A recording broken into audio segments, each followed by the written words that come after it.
This particular weekend seminar is devoted to Buddhism, and it should be said first that there is a sense in which Buddhism is Hinduism stripped for export.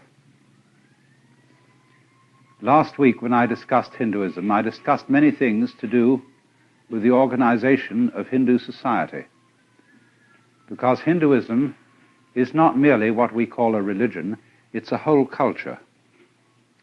It's a legal system, it's a social system, it's a system of etiquette, and it includes everything. It includes housing, it includes food, it includes art, because the Hindus and many other ancient peoples do not make, as we do, a division between religion and everything else. Religion is not a department of life. It is something that enters into the whole of it.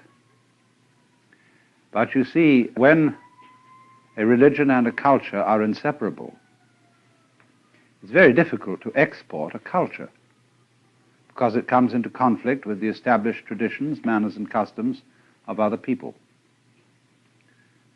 So the question arises, what are the essentials of Hinduism that could be exported? And when you answer that, approximately, you'll get Buddhism.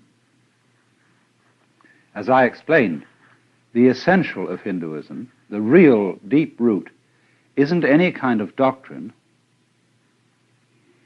It isn't really any special kind of discipline, although, of course, disciplines are involved. The center of Hinduism is an experience called moksha, liberation, in which, through the dissipation of the illusion that each man and each woman is a separate thing in a world consisting of nothing but a collection of separate things, you discover that you are on one level an illusion, but on another level you are what they call the self, the one self, which is all that there is. The universe is the game of the self, which plays hide and seek forever and ever. When it plays hide, it plays it so well, hides so cleverly, that it pretends to be all of us and all things whatsoever, and we don't know it because it's playing hide. But when it plays seek, it enters onto a path of yoga, and through following this path, it wakes up, and the scales fall from one's eyes. Now, in just the same way, the center of Buddhism, and the only really important thing about Buddhism, is the experience which they call awakening. Buddha is a title and not a proper name. It comes from a Sanskrit root, bud, and that sometimes means to know, but better, waking. And so you get from this root bodhi, that is the state of being awakened, and so Buddha,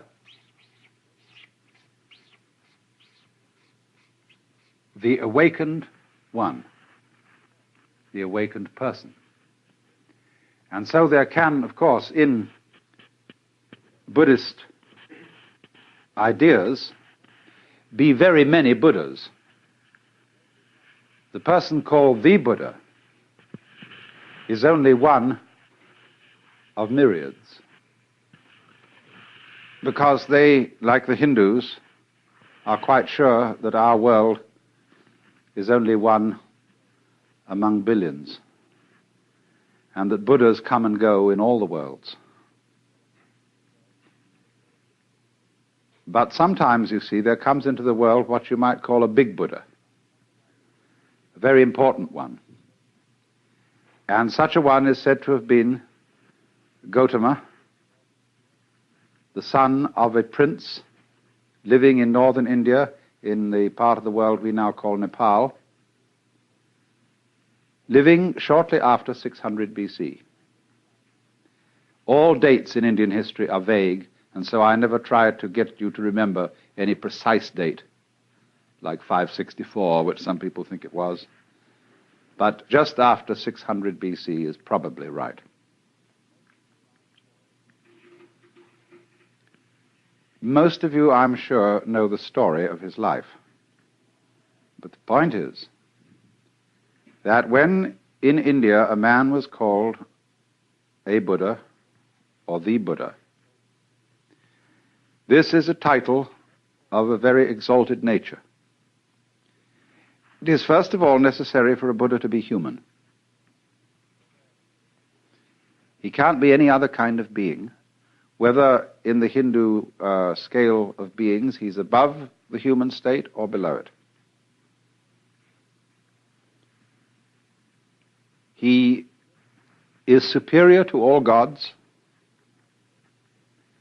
because, according to Indian ideas, gods and angels, or angels would probably be a better name for them than gods, all those exalted beings are still in the wheel of becoming, still in the chains of karma, that is action which requires the need for more action to complete it and goes on requiring the need for more action. They are still, according to popular ideas, going round the wheel from life after life after life after life, because they still have the thirst for existence, or to put it in a Hindu way, in them the self is still playing the game of not being itself. But the Buddha's doctrine, based on his own experience of awakening, which occurred after 7 years of attempts to study with the various yogis of the time, all of whom used the method of extreme asceticism, fasting, doing all sorts of exercises, lying on beds of nails, sleeping on broken rocks, any kind of thing to break down egocentricity, to become unselfish, to become detached, to exterminate desire for life. But Buddha found that all that was futile. That was not the way. And one day he broke his ascetic discipline and accepted a bowl of some kind of milk soup from a girl who was looking after cattle. And suddenly, in this tremendous relaxation, he went and sat down under a tree, and the burden lifted. He saw completely that what he had been doing was on the wrong track. You can't make a silk purse out of a sow's ear. And no amount of effort will make a person who believes himself to be an ego be really unselfish. So long as you think and feel that you are a somewhat contained in your bag of skin, and that's all, there is no way whatsoever of your behaving unselfishly. Oh yes, you can imitate unselfishness. You can go through all sorts of highly refined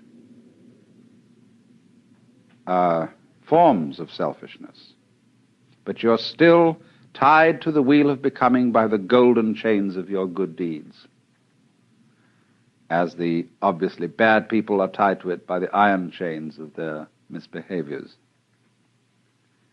You know how people are when they get spiritually proud. They belong to some kind of a church group or an occult group and say, we are the ones who have, of course, the right teaching. We're the in-group, we are the elect, and everybody else outside is really off the track. But then comes along someone who one-ups them by saying, well, in our circles we're very tolerant, and we accept all religions and all ways as leading to the one. But what they're doing is they're playing the game called, we are more tolerant than you are. You see, and in this way, the egocentric being is always in his own trap. So Buddha saw that all his yoga exercises and ascetic disciplines had just been ways of trying to get himself out of the trap in order to save his own skin, in order to find peace for himself.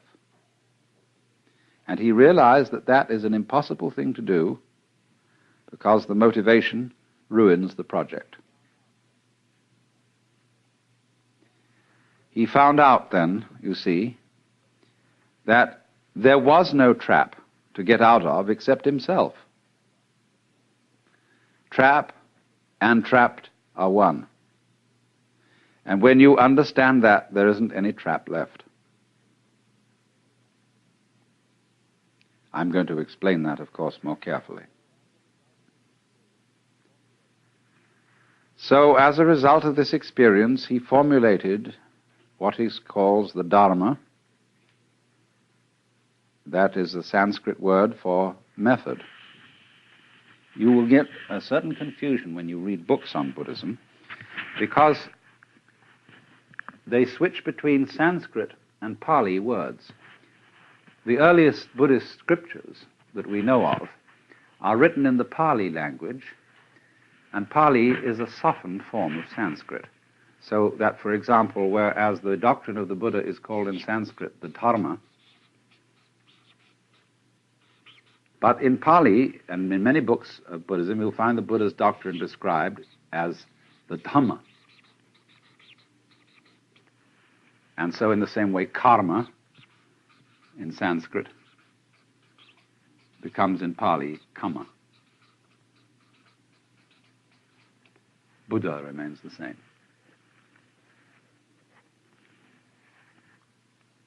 The Dharma, then, is the method. Now, the method of Buddhism, and this is absolutely important to remember, is dialectic. That is to say, it doesn't teach a doctrine. You cannot find anywhere what Buddhism teaches, as you can find out what Christianity or Judaism or Islam teaches. Because all Buddhism is a discourse. And what most people suppose to be its teachings are only the opening stages of the dialogue. So, the concern of Buddha as a young man, the problem he wanted to solve, was the problem of human suffering. And so, he formulated his teaching in a very easy way to remember. All those Buddhist scriptures are full of what you might call mnemonic tricks, numbering things in such a way that they're easy to remember. And so he summed up his teaching in the form of what are called the Four Noble Truths. And the first one, which because it was his main concern, was the truth about dukkha.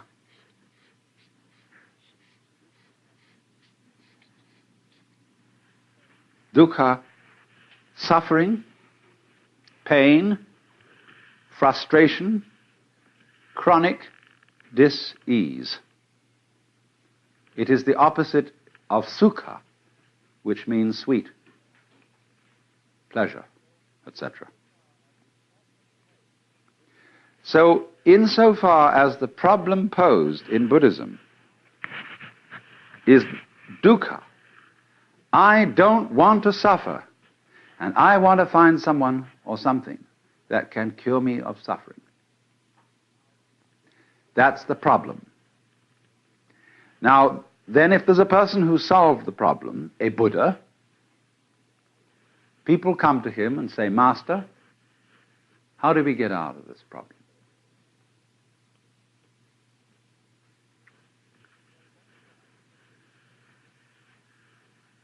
So what he does is to propose certain things to them.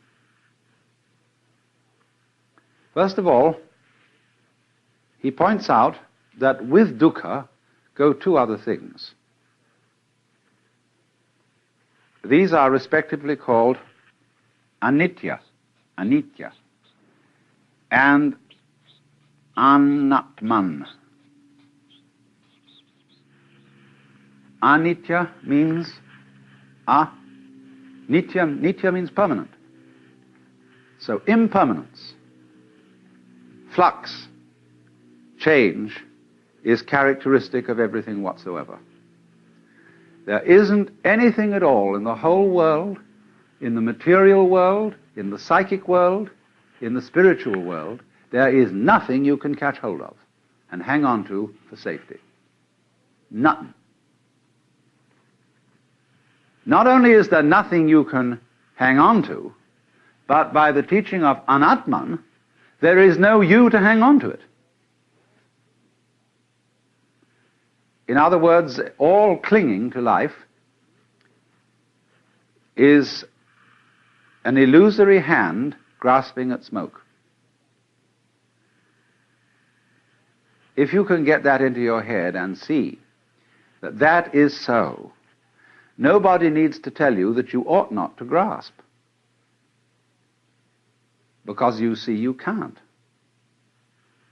See, Buddhism is not essentially moralistic.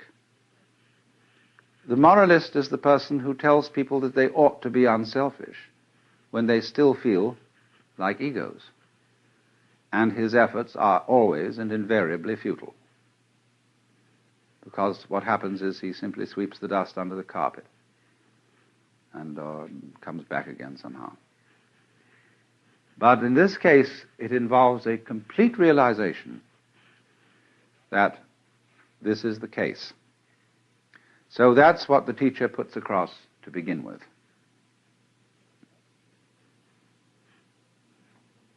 The next thing that comes up, the second of the Noble Truths, is about the cause of suffering. And this in Sanskrit is called Trishna.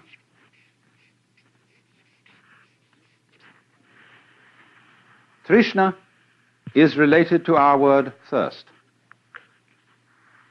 It's very often translated desire. That will do.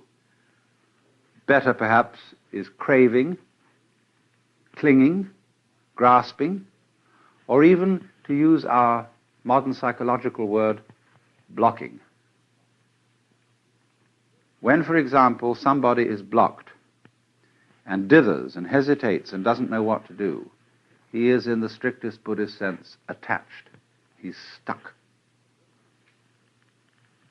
But a Buddha can't be stuck. He cannot be phased. He always flows, just as water always flows, even if you dam it. The river just keeps on getting higher and higher and higher until it flows over the dam. It's unstoppable. Now, Buddha said then, dukkha comes from Trishna. You all suffer because you cling to the world, and you don't recognize that the world is anitya and anatman. So then, try, if you can, not to grasp.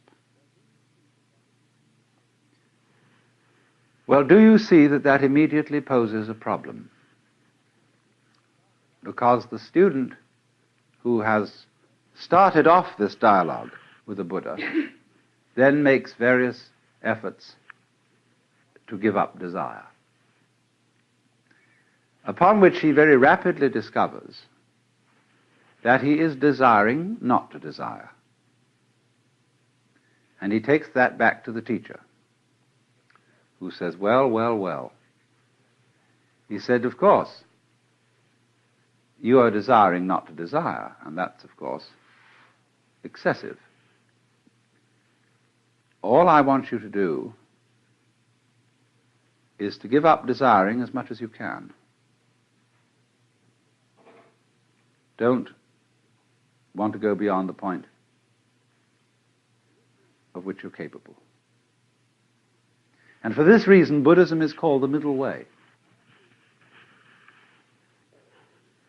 Not only is it the middle way between the extremes of ascetic discipline and pleasure-seeking, but it's also the middle way in a very subtle sense.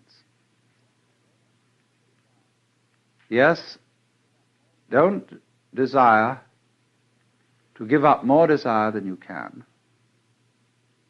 And if you find that a problem, don't desire to be successful in giving up more desire than you can. You see what's happening? At every time he's returned to the middle way, he is moved out of an extreme situation. Now then, we'll go on. We'll cut out what happens in the pursuit of that method until a little later. The next truth in the list is concerned with the nature of release from dukkha. And so number 3 is nirvana. Nirvana is the goal of Buddhism. It's the state of liberation corresponding to what the Hindus call moksha. The word means blow out. And it comes from the root nivritti. Now, some people think that what it means is blowing out the flame of desire. I don't believe this. I believe that it means breathe out rather than blow out. Because if you try to hold your breath, and in Indian thought, prana, breath, is the life principle. If you try to hold on to life, you lose it.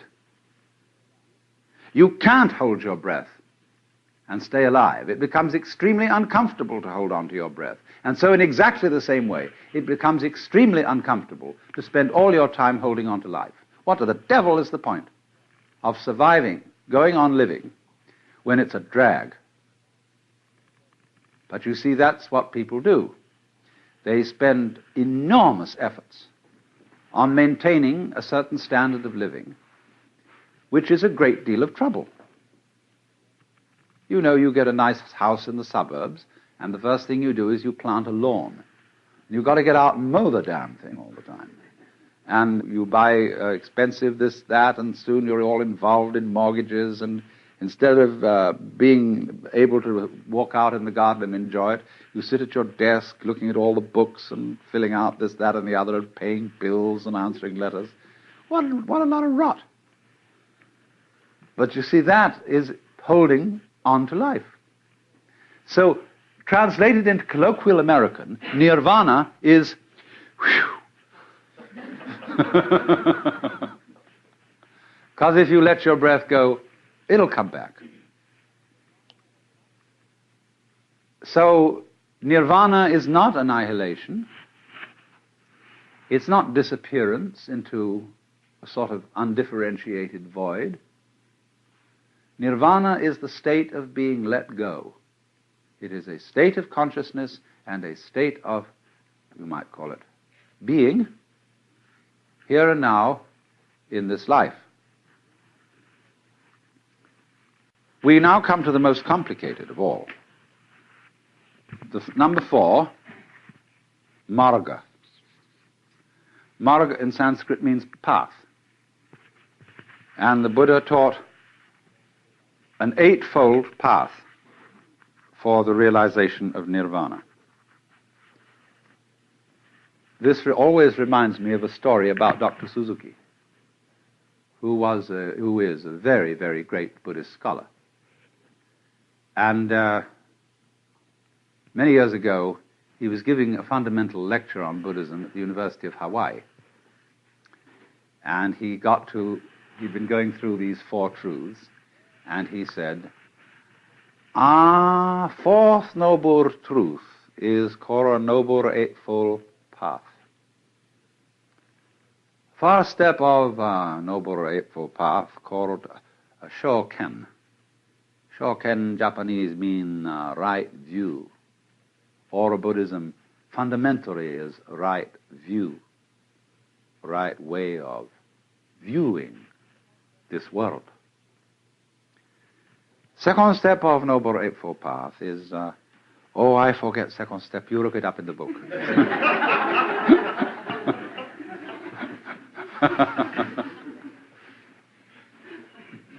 Well, I'm going to do rather the same thing. What is important is this. The Eightfold Path is really got three divisions in it. The first are concerned with understanding. The second division is concerned with conduct. And the third division is concerned with meditation. And every step in the path is preceded by the Sanskrit word samyak, in which sam is the key word. In Pali, samma. And so the first step, samyak drishti, which means, drishti means a view, a way of looking at things, a vision, an attitude, something like that. But this word samyak is in ordinary texts on Buddhism almost invariably translated right. This is a very bad translation. It does, of course, the word is used in certain contexts in Sanskrit to mean right, correct. But it has other and wider meanings. Sam means, like our word some, which is derived from it, complete, total, all-embracing. It also has the meaning of middle way, representing, as it were, the fulcrum, the center, the point of balance in a totality. Middle-weighed way of looking at things. Middle-weighed way of understanding the Dharma. Middle-weighed way of speech, of conduct, of livelihood, and so on. Now, this is particularly cogent when it comes to Buddhist ideas of behavior. Every Buddhist in all the world, practically, as a layman, if he's not a monk, undertakes what are called Panchasila, the 5 good conducts. Sila, S-I-L-A, is sometimes translated precept. But it's not a precept because it's not a commandment. The formula, when a Buddhist, these priests say chant the precepts, Panatipata veramani sikapadang samadhyami. And that means panatipata. Pana is in Pali, this thing. Prana, life. Tipata, taking away. I promise to abstain from. So the first is that one undertakes not to destroy life. Second, not to take what is not given. Third, this is usually translated, not to commit adultery. It doesn't say anything of the kind. In Sanskrit, kamesu mityahara, veramani sikapadam samadhyami. Kamesu mityahara means I undertake the precept to abstain from exploiting my passions. Buddhism has no doctrine about adultery. You may have as many wives as you like. But the point is this. When you're feeling blue and bored, it's not a good idea to have a drink, because you may become dependent on alcohol whenever you feel unhappy. So in the same way, when you're feeling blue and bored, it's not a good idea to say, let's go out and get some chicks and have some sex fun. That's exploiting the passions. But it's not exploiting the passions, you see. When drinking, say, expresses the conviviality and friendship of a group sitting round the dinner table, or when sex expresses the spontaneous delight of two people in each other. Then the fourth precept, musavada, to abstain from false speech. This doesn't simply mean lying. It means abusing people. It means using speech in a phony way, like saying, all niggers are thus and so, or the attitude of America to this situation is thus and thus. You see, that's phony kind of talking. Anybody who studies general semantics will be helped in avoiding musavada, false speech.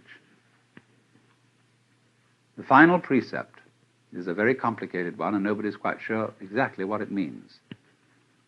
It mentions 3 kinds of drugs and drinks: sura, merya, majja, pamadatthana. We don't know what they are. But at any rate, it's generally classed that narcotics and liquors. Now, there are 2 ways of translating this precept. One says to abstain from narcotics and liquors. The other liberal translation, favored by the great scholar Dr. Malalasekara, is I abstain from being intoxicated by these things. So if you drink and don't get intoxicated, it's okay. You see? You don't have to be a teetotaler to be a Buddhist.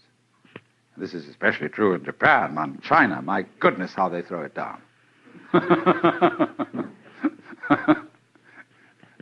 Once a scholarly Chinese said to me, you know, before you start meditating, just have a couple of martinis, because it increases your progress by about 6 months.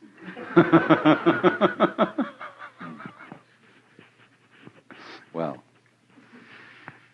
now you see, these are, as I say, they are not commandments, they are vows. Buddhism has in it no idea of there being a moral law laid down by some kind of cosmic lawgiver. And the reason why these precepts are undertaken is not for a sentimental reason. It is not that you're going to make you into a good person. It is that for anybody interested in the experiments necessary for liberation, these ways of life are expedient. First of all, if you go around killing, you're going to make enemies. And you're going to have to spend a lot of time defending yourself, which will distract you from your yoga.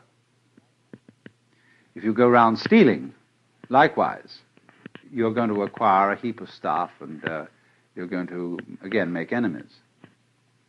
If you exploit your passions, you're going to get a big thrill, but it doesn't last. When you begin to get older, you realize, well, that was fun while we had it, but I haven't really learned very much from it. And now what? Same with speech. Nothing is more confusing to the mind than taking words too seriously. We've seen so many examples of that. And finally, to get intoxicated or narcotized. A narcotic is anything like alcohol or opium, which makes you sleepy. The word narcosis in Greek means narx is sleep. So if you want to pass your life seeing things through a dim haze. This is not exactly awakening.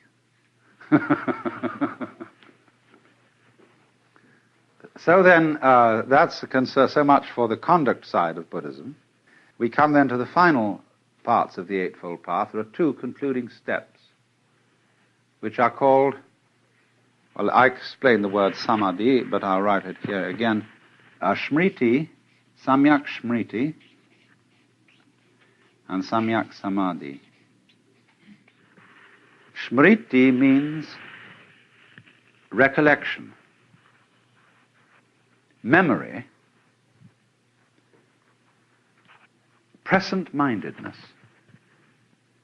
It seems rather funny that the same word can mean recollection or memory and present-mindedness. But Smriti is exactly what that wonderful old rascal Gurdjieff meant by self-awareness or self-remembering. Smriti is to have a complete presence of mind.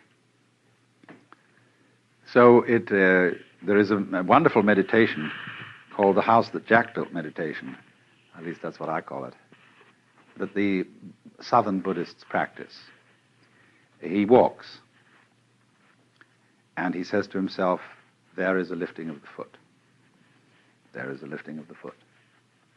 The next thing he says, there is a perception of the lifting of the foot. And then next he says, there is a tendency towards the perception of the feeling of the lifting of the foot. Then finally he says, there is a consciousness of the tendency of the perception of the feeling of the lifting of the foot. And so, with everything that he does, he knows that he does it. He is self-aware.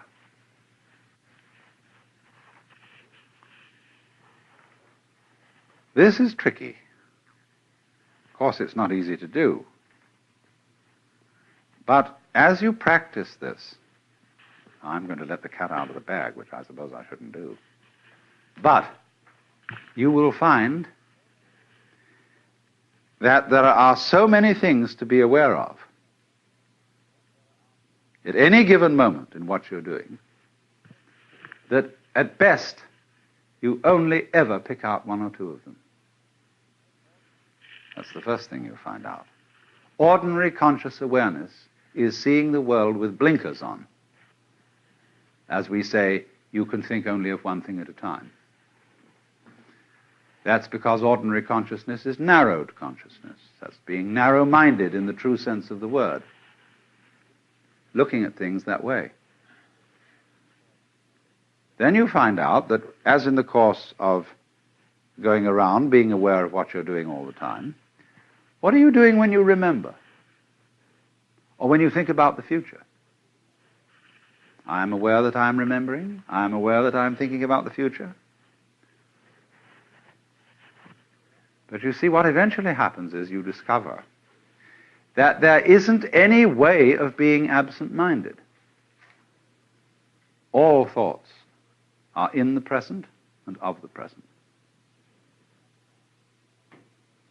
And when you discover that, you approach samadhi. Samadhi is the complete state, the fulfilled state of mind. And you will find many, many different ideas among the sects of Buddhists and Hindus as to what samadhi is. Some people call it a trance. Some people call it a state of consciousness without anything in it, knowing with no object of knowledge. Some people say that it is the unification of the knower and the known. All these are varying opinions. I had a friend who was a Zen master, and he used to talk about samadhi. And he said a very fine example of samadhi is a fine horse rider.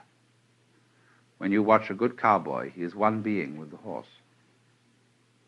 So an excellent driver in a car makes the car his own body.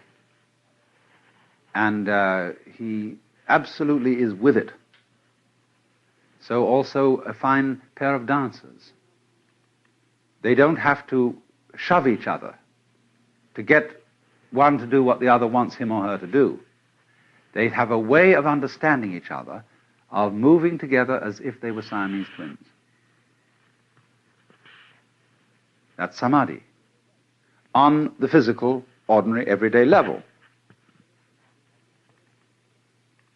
The samadhi of which Buddha speaks is the state which is, as it were, the gateway to nirvana, the state in which the illusion of the ego as a separate thing disintegrates. Now, when we get to that point in Buddhism, Buddhists do a funny thing, which is going to occupy our attention for a good deal of this seminar. They don't fall down and worship. They don't really have any name for what it is that is, really and basically. The idea of anatman, of non-self, is applied in Buddhism not only to the individual ego, but also to the notion that there is a self of the universe, a kind of impersonal or personal God. And so it is generally supposed that Buddhism is atheistic. It's true, depending on what you mean by atheism. Common or garden atheism is a form of belief. Namely, that I believe there is no God. The atheist positively denies the existence of any God. All right. Now, there is such an atheist, if you put a dash between the a and theist, or speak about something called an atheos. Theos in Greek means God. But what is a non-God? A non-God is an inconceivable something or other. I love the story about a debate in the Houses of Parliament in England when, as you know, the Church of England is established and therefore under the control of the government. And the high ecclesiastics had petitioned Parliament to let them have a new prayer book. And somebody got up and said, it's perfectly ridiculous that Parliament should decide upon this because, as we well know, there are quite a number of atheists in these benches. And somebody got up and he said, oh, I don't think there are really any atheists here. We all believe in some sort of a something somewhere.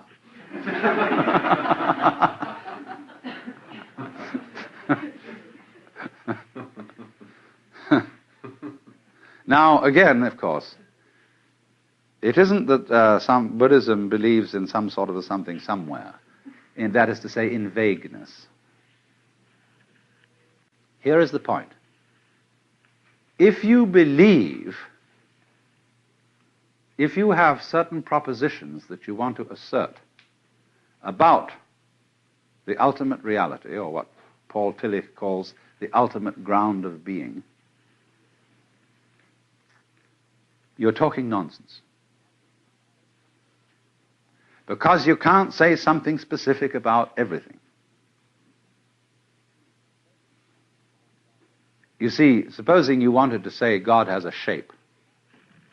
But if God is all that there is, then God doesn't have any outside, so he can't have a shape.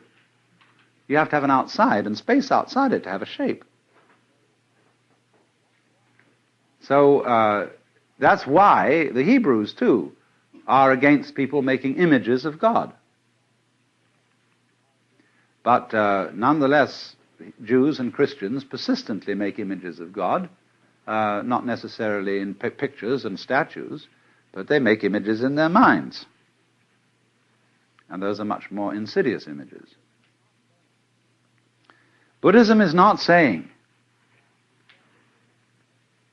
that the self, capital S, the great Atman, or whatnot, it isn't denying that the experience which corresponds to these words is realizable. What it is saying is that if you make conceptions and doctrines about these things, you're liable to become attached to them. You're liable to start believing instead of knowing. So they say in Zen Buddhism, the doctrine of Buddhism is a finger pointing at the moon. Do not mistake the finger for the moon. Also, we might say in the West, the idea of God is a finger pointing at God.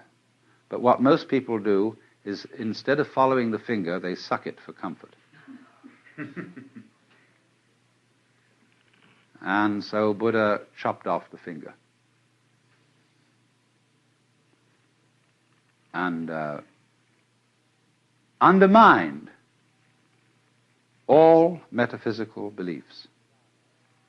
There are many, many dialogues in the Pali scriptures where people try to corner the Buddha into a metaphysical position.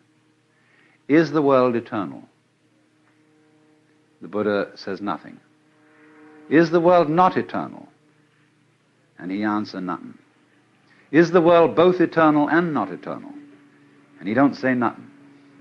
Is the world neither eternal nor not eternal? And still he don't say nothing. He maintains what is called the noble silence, sometimes later called the thunderous silence. Because this silence, this metaphysical silence, is not a void. It is very powerful. The silence is the open window through which you can see, not concepts, not ideas, not beliefs, but the very goods. But if you say what it is that you see, you erect an image and an idol, and you misdirect people. It's better to destroy people's beliefs than to give them beliefs. I know it hurts, but it is the way. That is what cracks the eggshell and lets out the chick. Of course, if you want to stay in the eggshell, you can, but you'll get addled.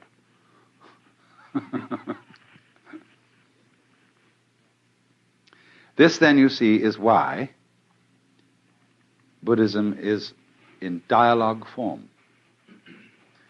The truth cannot be told. It can be suggested, it can be indicated. And a method of interchange between teacher and student can be arranged whereby the teacher constantly pricks the student's bubbles.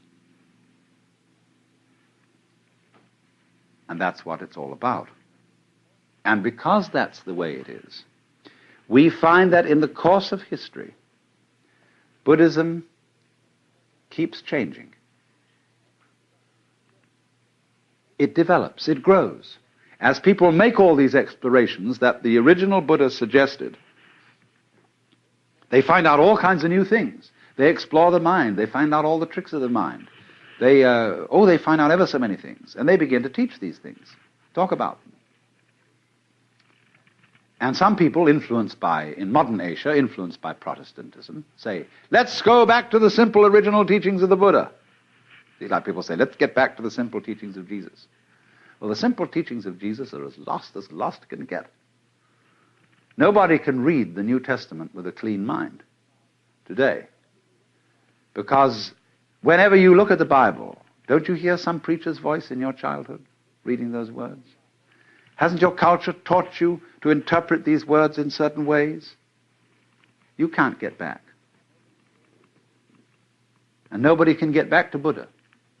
You can only go on to Buddha. So that's why in Zen they just burn the books up. I mean, occasionally.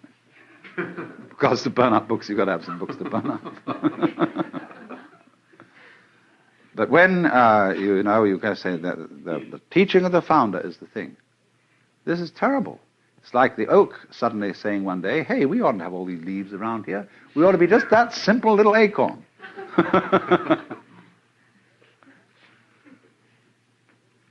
Now, a living tradition grows. But what it does is this. As it grows, say it grew from a seed, an acorn, keeps dropping off new acorns. You don't go back to the old acorn, you get a new one. And that becomes a new seed for another tree. This is fine. Now, let me just warn you. The scholarly study of Buddhism is a magnum opus beyond belief. There are two collections of Buddhist canonical scriptures. One is in Pali. The other was originally in Sanskrit, but we don't have a complete collection of it in Sanskrit. We have these collections in Tibetan and Chinese. Bigger than the Encyclopedia Britannica, as a matter of fact. So it's a formidable enterprise to get into the Buddhist scriptures, and what's more, most of them are unbelievably boring. They were written by monks with plenty of time to pass on wet afternoons during the monsoon. And they repeat, and they elaborate, and they are full of kind of preparatory. You know how in the silly trick in radio they have of giving a fanfare to introduce the program. So in the same way, these scriptures have fanfares in which all sorts of Buddhas are introduced, and beings, and they're all described, and where they were assembled, and how many of them there were, and where they were sitting, and what kind of bows they made, and all this jazz. And then finally a few pearls of wisdom are dropped by the Buddha, or else they sometimes go on for pages and pages of actually very, very subtle and very profound discourse that is not dull if you have a penchant for that kind of thing. But I warn you, don't try too hard to read the Buddhist scriptures. It's all right to read the Dhammapada, which are sayings of the Buddha. It's all right to read the Diamond Sutra. It's all right even to read the Surangama Sutra or the Lankavatara. But when you get mixed up with the larger Prajnaparamita and all those things, you're in deep water. So you see, from time to time, Buddhists get tired of the scriptures. Actually, they keep them in a revolving bookcase in some monasteries. Think about so high, so wide, it revolves. And instead of reading all this stuff, you're supposed to be able to acquire as much merit as you would from reading it all by twirling the bookcase around once.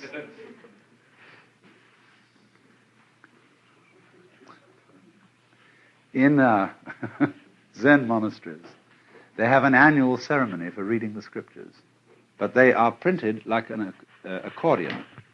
In other words, the pages are connected to each other zigzag, and then they have board on the back and the front, so that you can pick one up and go like that, you know, like a slinky moves.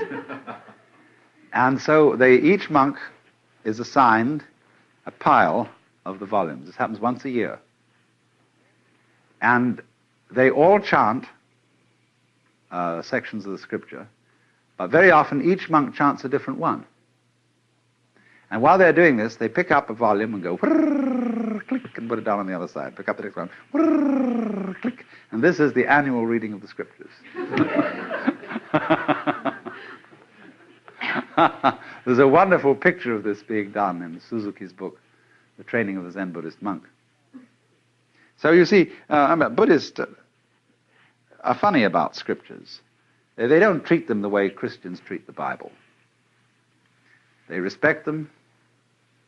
They occasionally read them. But they feel that the written word, is purely incidental. It is not the point. And indeed, it can be a very serious obstacle. Zhuangzi, a Taoist sage, once said, just as a dog is not considered a good dog just for being a good barker, a man is not considered a good man just for being a good talker. So we have to watch out for the traps of words. You must understand as one of the fundamental points of Buddhism the idea of the world as being in flux. I gave you the Sanskrit word anitya as one of the characteristics of being emphasized by the Buddha, along with anatman, the unreality of a permanent self, and dukkha, the sense of frustration. Dukkha really arises from a person's failure to accept the other two characteristics, lack of permanent self and change. You see, in Buddhism, the feeling that we have of an enduring organism, I meet you today and I see you, and then tomorrow I meet you again and you look pretty much as you looked yesterday, and so I consider that you're the same person. But you aren't. Not really. When I watch a whirlpool in a stream, here's the stream flowing along, and there's always a whirlpool, like the one at Niagara. But that whirlpool never really holds any water. The water is all the time rushing through it. In the same way, a university, the University of California, what is it? The students change at least every 4 years. The faculty changes at a somewhat slower rate. The building changes. They knock them down and put up new ones. The administration changes. So what is the University of California? It's a pattern, a doing of a particular kind. And so in just precisely that way, every one of us is a whirlpool in the tide of existence. And we are in every cell in our body, every molecule, every atom is in constant flux, and nothing can be pinned down. You know, you can put bands on pigeons or migrating birds and identify them and follow them and find out where they go. But you can't tag atoms, much less electrons. They have a curious way of appearing and disappearing. And one of the great puzzles is, in physics, what are electrons doing when we're not looking at them?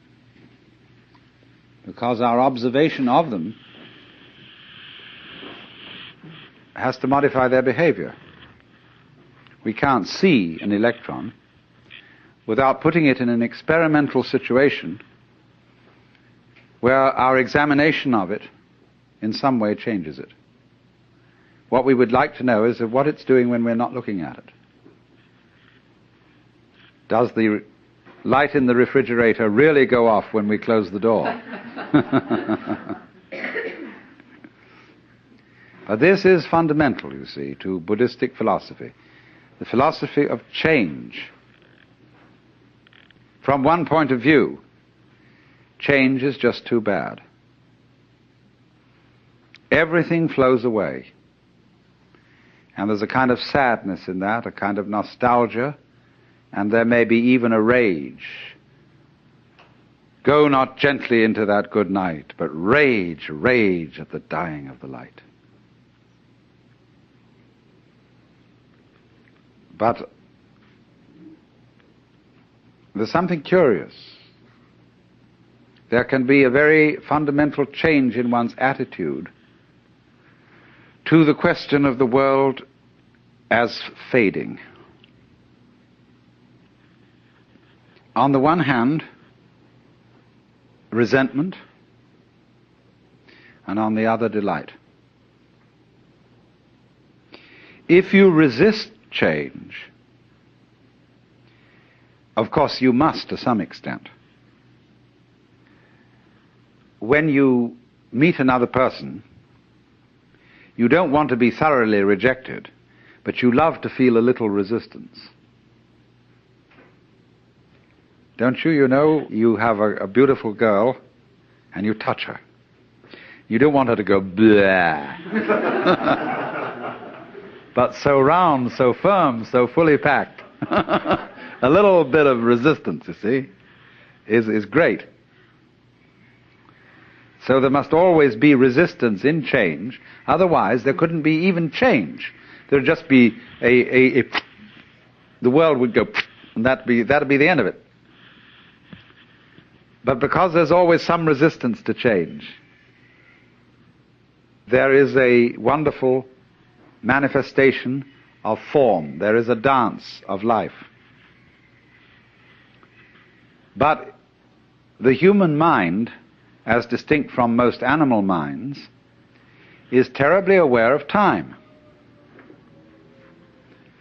And so we think a great deal about the future, and we know that every visible form is going to disappear and be replaced by so-called others. Are these others, or are they the same forms returning? Of course, that's a great puzzle. Are next year's leaves that come from a tree going to be the same as this year's leaves? What do you mean by the same?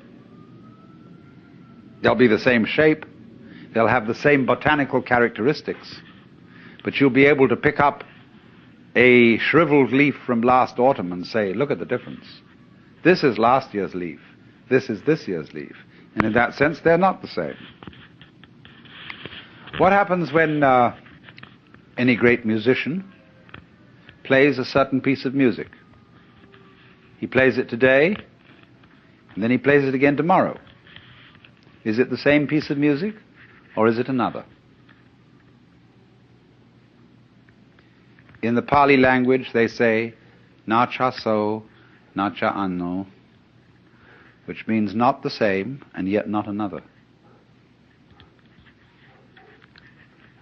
So, in this way, the Buddhist is able to speak of reincarnation of beings without having to believe in some kind of soul entity that is reincarnated, some kind of Atman, some kind of fixed self, ego principle, soul principle that moves from one life to another. And this is as true in our lives as they go on now from moment to moment as it would be true of our lives as they appear and reappear again over millions of years. It doesn't make the slightest difference, except that there are long intervals and short intervals, high vibrations and low vibrations. When you hear a high sound, high note in the musical scale, you can't see any holes in it. It's going too fast. And it sounds completely continuous. But when you get the lowest audible notes that one can hear on an organ, you feel the shaking. You feel the vibration. You hear that music going dun dun dun dun dun dun dun dun dun dun dun on and off. So in the same way, as we live now from day to day, we experience ourselves living at a high rate of vibration, and we appear to be continuous, although there is the rhythm of waking and sleeping. But the rhythm that runs from generation to generation and from life to life is much slower. And so we notice the gaps. We don't notice the gaps when the rhythm is fast. So we are living, as it were, on many, many levels of rhythm.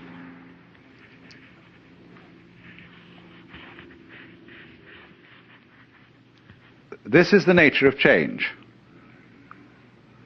If you resist it, you have dukkha, you have frustration and suffering.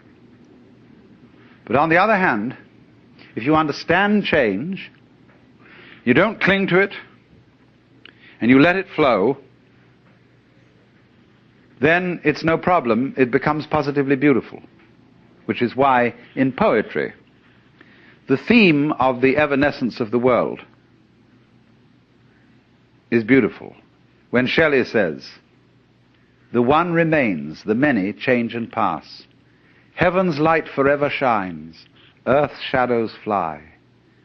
Life, like a dome of many-colored glass, stains the white radiance of eternity until death shatters it to fragments." Now, what's beautiful in that? Is it heaven's light that shines forever? Or is it rather the dome of many-colored glass which shatters? See, it's always the image of change that really makes the poem.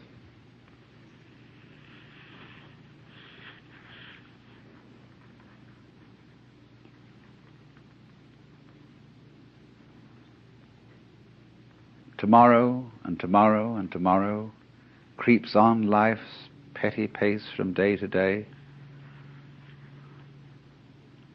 Somehow, you know, the poet has got the intuition. The fact that things are always running out, that things are always disappearing, has some hidden marvel in it. The Japanese have a word, yugen, Y-U-G-E-N, which has no English equivalent whatsoever. And yugen is, in a way, digging change.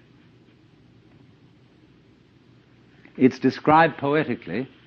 You have the feeling of yugen when you see out in the distant water some ships hidden behind a far-off island. You have the feeling of yugen when you watch wild geese suddenly seen and then lost in the clouds. You have the feeling of yugen when you look across Mount Tamalpais and you've never been to the other side and you see the sky beyond. You don't go over there to look and see what's on the other side. That wouldn't be yugen. You let the other side be the other side. And it evokes something in your imagination, but you don't attempt to define it, to pin it down. Yugen. So in the same way, the coming and going of things in the world is marvelous. They go. Where do they go? Don't answer, because that would spoil the mystery. They vanish into the mystery. But if you try to pursue them, you've destroyed yugen.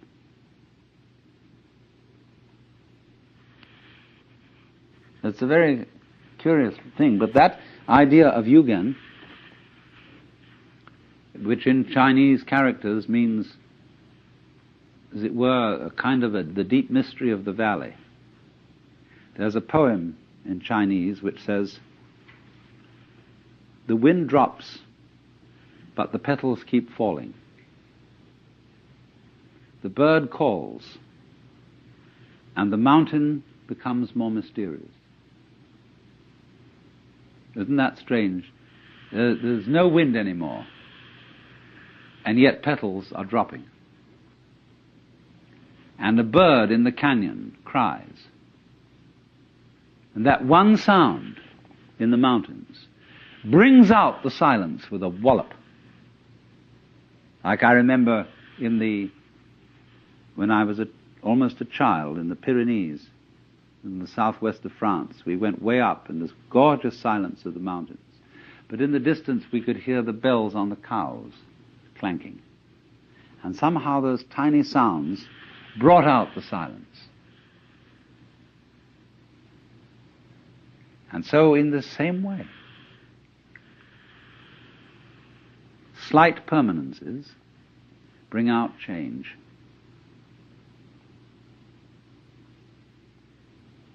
And they give you this very strange sense.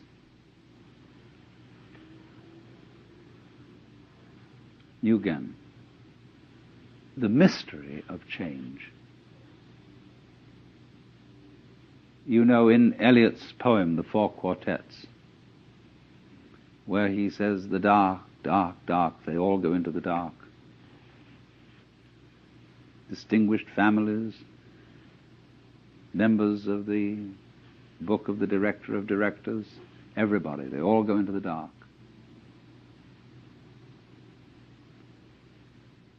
Life is life, you see, just because it's always disappearing. Supposing suddenly, by some kind of diabolical magic, I could say zit, and every one of you would stay the same age forever. You'd be like Madame Tussauds waxworks.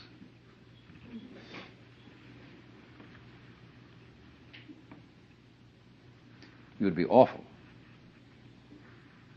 In 1,000 years from now, what beautiful hags you would be.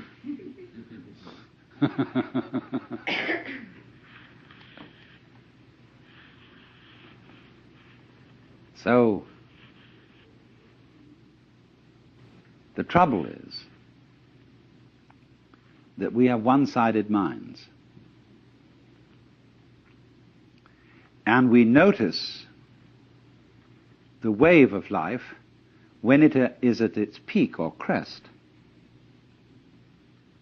We don't notice it when it's at the trough, not in the ordinary way. It's the peaks that count. Take a buzzsaw. What seems important to us is the tips of the teeth. They seem to do the cutting, not the valleys between the teeth. But do you see, you couldn't have tips of teeth without valleys between them. Therefore the saw wouldn't cut without both tips and V-shaped valleys. But we ignore that. We don't notice the valleys so much as we notice the mountains. Valleys point down, mountains point up. And we prefer things that point up, because up is good and down is bad. But seriously, we don't praise the peaks for being high and blame the valleys for being low. But it is so, you see, that we ignore the valley aspect of things. And so all wisdom begins by emphasizing the valley aspect as distinct from the peak aspect. We pay plenty of attention to the peak aspect. That's what captures our attention. But we somehow screen out the valley aspect. But that makes us very uncomfortable. It seems that we want and get pleasure from looking at the peaks, but actually this denies our pleasure, because secretly we know that every peak is followed by a valley, the valley of the shadow of death. And we are always afraid, because we are not used to looking at valleys, because we are not used to living with them. They represent to us a strange and threatening unknown. Maybe, we are afraid, the principle of the valley will conquer, and the peaks will be overwhelmed. Maybe death is stronger than life, because life always seems to require an effort. Death is something into which you slide effortlessly. Maybe nothing will overcome something in the end. Wouldn't that be awful? And so we resist change, ignorant of the fact that change is life, and that nothing is invariably the obverse face of something. Most people are afraid of space. They ignore it, and they think space is nothing. Space and solid are two ways of talking about the same thing. Space, solid. You don't find space without solid, you don't find solids without space. If I say there's a universe in which there isn't anything but space, you must say space between what? Space is relationship. And it always goes together with solid, like back goes with front. But the divisive mind ignores space. And it thinks that it's the solids that do the whole job, that they're the only thing that's real. That is, to put it in other words, conscious attention ignores intervals because it thinks they're unimportant. Let's consider music. When you hear music, what you really hear when you hear melody is the interval between one tone and another. The steps, as it were, on the scale. It's the interval that is the important thing. So in the same way, in the intervals between this year's leaves, last year's leaves, this generation of people and that generation, the interval is in some ways just as important, some ways more important, than what it's between. Actually, they go together. But I say the interval is sometimes more important because we underemphasize it, so I'm going to overemphasize it as a correction. So space, night, death, darkness, not being there, is an essential component of being there. You don't have the one without the other, just as your buzzsaw has no teeth without having valleys between the tips of them. That's the way being is made up.